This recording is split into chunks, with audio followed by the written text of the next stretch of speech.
उजनी आणि वीर धरणाच्या पाणलोट क्षेत्रामध्ये पडत असलेल्या दमदार पावसामुळे चंद्रभागा नदीला 6व्यांदा महापूर आलेला आपल्याला पाहायला मिळत आहे। आपण आता बघू शकतो की या चंद्रभागेच्या पात्रामध्ये असलेल्या पुंडलिक मंदिरासह इतर छोटे मोठे मंदिरं देखील पाण्याखाली गेलेले आपल्याला पाहायला मिळत आहेत। त्याचबरोबर चंद्रभागेच्या पात्रावरती असलेल्या 13 घाटांवरती खरं तर पाणी लागलेलं आपल्याला दिसतंय।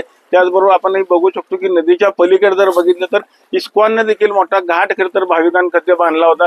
त्या घाटावर देखील आता आज पाणी पुरलेलं आहे। तो घाट देखील पूर्णपणे पाण्याखाली गेलेला आपल्याला पाहायला मिळत आहे। आपण चंद्रभागेच्या मध्यभागी बरोबर आलेलो पाण्याचा प्रवाह इतका प्रचंड आहे की ही दुतडी भरून नदी वाहताना आपल्याला पाहायला मिळत आहे। खरं तर या चंद्रभागेनं आता अक्षरशः रौद्र रूप देखील धारण केलेलं आपल्याला पाहायला मिळत आहे। चंद्रभागेच्या पूर्ण पात्रातून हा आपण खरं तर आढावा घेत आहोत। आपण जर बघितलं तर नवरात्र उत्सव सुरू असल्यामुळं हजारोच्या संख्येनं भाविक विठ्ठल रुक्मिणी माता दर्शनाकरता येत असतात।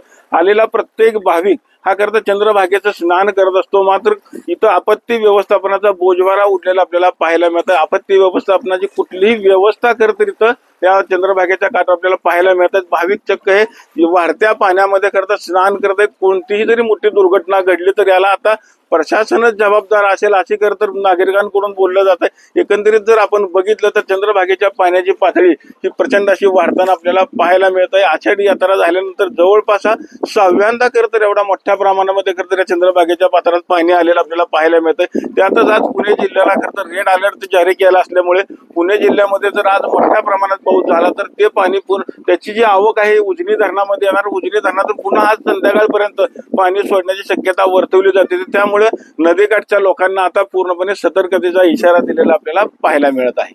चंद्रभागेच्या पात्रातून कॅमेरामन जगदीश सर, रवी लवेकर, TV9 मराठी।